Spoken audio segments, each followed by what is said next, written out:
Hello future doctors. तो चलो start करते हैं सेल की पहली डीपीपीओ। मैंने आपसे हमेशा क्या बोला, आप मल्टीपल टाइम नोट्स करोगे, नोट्स के बाद आप डीपीपी करोगे। समझ में आ गया? आपका हमेशा यही सीक्वेंस रहेगा।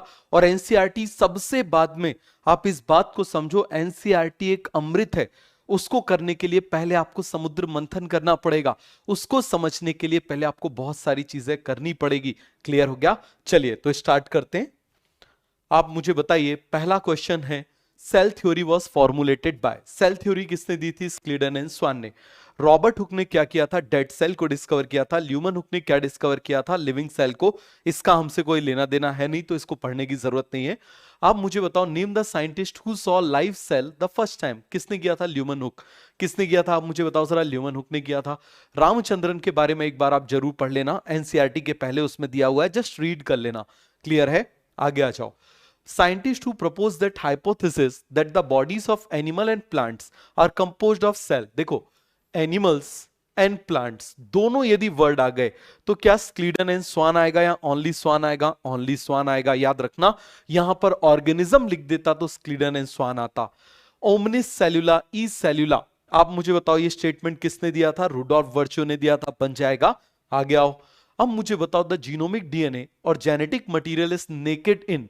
नेकेड का मतलब होता है कि आप मुझे बताओ, ना ही न्यूक्लियर मेम्ब्रेन है ना ही हिस्टोन प्रोटीन है। तो आप मुझे बताइए जरा, ऐसा किसमें होता है? All prokaryotic cell. किसमें होता है? All prokaryotic cell. क्या फ्यू यूकैरियोटिक सेल? नहीं, सारे यूकैरियोट्स में न्यूक्लियस होता है। All multicellular organism? नहीं। All unicellular organism? नहीं। प्रोकैरियोट्स भी क्या होता? आप मुझे बताइए जरा, जो प्रोटिस्टा होते हैं, जो प्रोटिस्टा होते हैं वो यूनिसेलुलर यूकैरियोट्स होते हैं, तो इसीलिए हम यूनिसेलुलर ऑर्गेनिज्म नहीं बोल सकते। आ गया। Match column with the select the correct option. Lumen hook ने क्या किया था? आपको दिखाई दे रहा है। ल्यूमन हुक ने क्या किया था? First saw and describe the living cell. तो आप मुझे बताओ, ए के साथ में क्या आ जाएगा? वन। ए के साथ में क्या आ जाएगा? वन आ जाएगा। Robert Brown, the presence of cell wall. बिल्कुल नहीं। रॉबर्ट ब्राउन ने क्या डिस्कवर किया था? N for nucleus. तो उसने डिस्कवर किया था न्यूक्लियस। तो बी के साथ में क्या जाएगा? थ्री। देखो, A1B3 कहीं पर है। A1B3 दो ऑप्शन है। चलो आगे बढ़ते हैं। आप मुझे बताओ, स्क्लीडन। स्क्लीडन ने किसके बारे में बताया था? केवल और केवल प्लांट के बारे में बताया था। तो आप मुझे बताइए क्या हो जाएगा? All plants are composed of different kind of cell. ये इसने बताया था। तो सी का क्या हो जाएगा? आप मुझे बताइए जरा। 4 हो जाएगा। अब आप मुझे बताओ, डी बच गया, तो डी के साथ में ऑब्वियसली क्या जाएगा? 2 जाएगा। चलो मिला लेते हैं। Swan, the presence of cell wall. Cell wall के बारे में सबसे पहले किसने बताया था? स्वान ने बताया था। तो 1342 कहां पर है? 1342 फर्स्ट ऑप्शन है, ये रहा। तो बन जाएगा।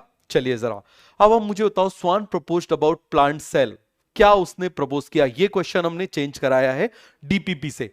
बात समझ में आ गया? उसमें लैंग्वेज एरर आ गया था, इसीलिए उसको चेंज कराया। क्लियर है? तो स्वान प्रपोज्ड अबाउट प्लांट सेल। उसने प्लांट सेल के बारे में, देखो बहुत अच्छे से, बहुत अच्छा क्वेश्चन है। क्लियर है? प्लांट सेल के बारे में उसने क्या बोला? The cell wall is a unique character of plant cell. बिल्कुल सही। All life activity of organism are present. बिल्कुल गलत, ऐसा कुछ नहीं बोला। Bodies of animal and plants are made up of cell, ये उसने बोला था। लेकिन क्या है केवल प्लांट के लिए? ये एनिमल के लिए भी है, तो ये भी गलत हो गया। A new cell always develop through the division of pre existing cell, ये किसने बोला था? Rudolf virtue. तो आंसर क्या जाएगा? 1। अब आगे आ जाओ। What is the true about genetic material of prokaryotic cell. Prokaryotic cell के जेनेटिक मटेरियल के बारे में क्या सही है? हमेशा ऐसे सर्कल करो। किसके बारे में पूछा उसको अंडरलाइन करो। पूछो। Lack histone. बिल्कुल सही।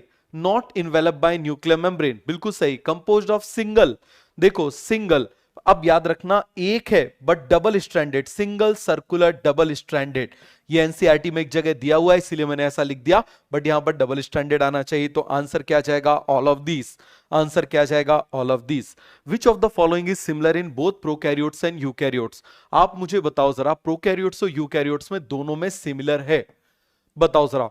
राइबोसोम की बात करें तो प्रोकैरियोट्स में कौन सा होता है? 70s, इसमें होता है 80s। तो इसका मतलब ये अलग है। सेल वॉल, आप मुझे बताओ, प्रोकैरियोट्स और यूकैरियोट्स की सेल वॉल में बहुत डिफरेंस होता है। आगे पढ़ेंगे। प्रोकैरियोट्स की पेप्टाइडोग्लाइकन की बनी होती है, यूकैरियोट की सेल वॉल या फिर काइटिन की बनी होती है। गलत, ये भी गलत। प्लाज्मा मेम्ब्रेन दोनों में बनी होती है, और न्यूक्लियस तो प्रोकैरियोट में होता ही नहीं है। तो प्लाज्मा मेम्ब्रेन हर जगह किसकी बनी होती है? Lipid and protein. किसकी बनी होती है? लिपिड एंड प्रोटीन की बनी होती है। तो आंसर क्या जाएगा? 3rd। क्या आंसर जाएगा? 3rd।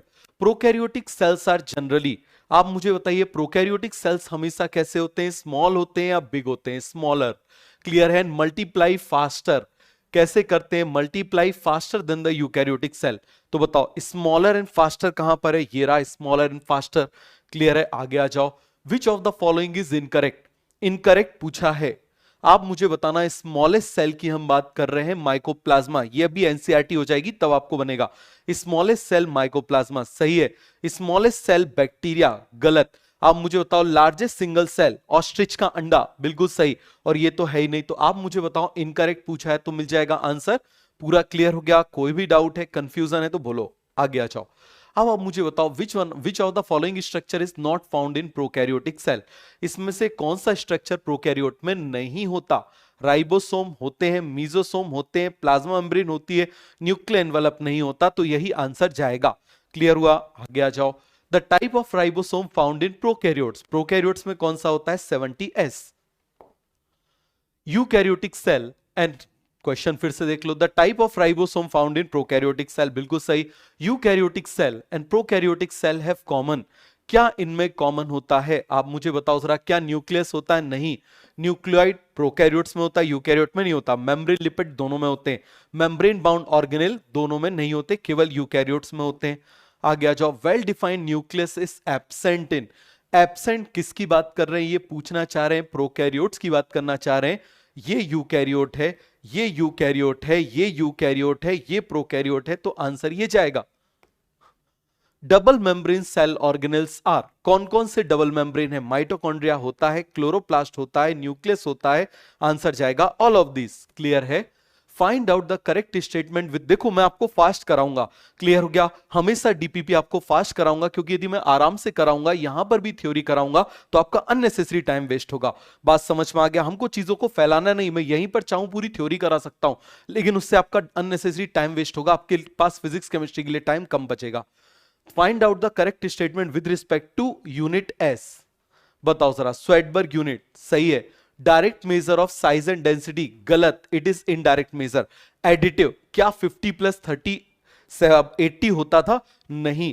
तो क्या ऑल द अबव, नहीं, तो आंसर क्या जाएगा, ये जाएगा। क्लियर हुआ। What are the subunit of 80S ribosome, 60 and 40, answer क्या जाएगा, 60S 40S। क्लियर है, तो ये एडिटिव नहीं है, तो यहां पर हमारी फर्स्ट डीपीपी खत्म हो गई। थैंक यू, मिलते हैं नेक्स्ट डीपीपी में, नेक्स्ट क्लास में।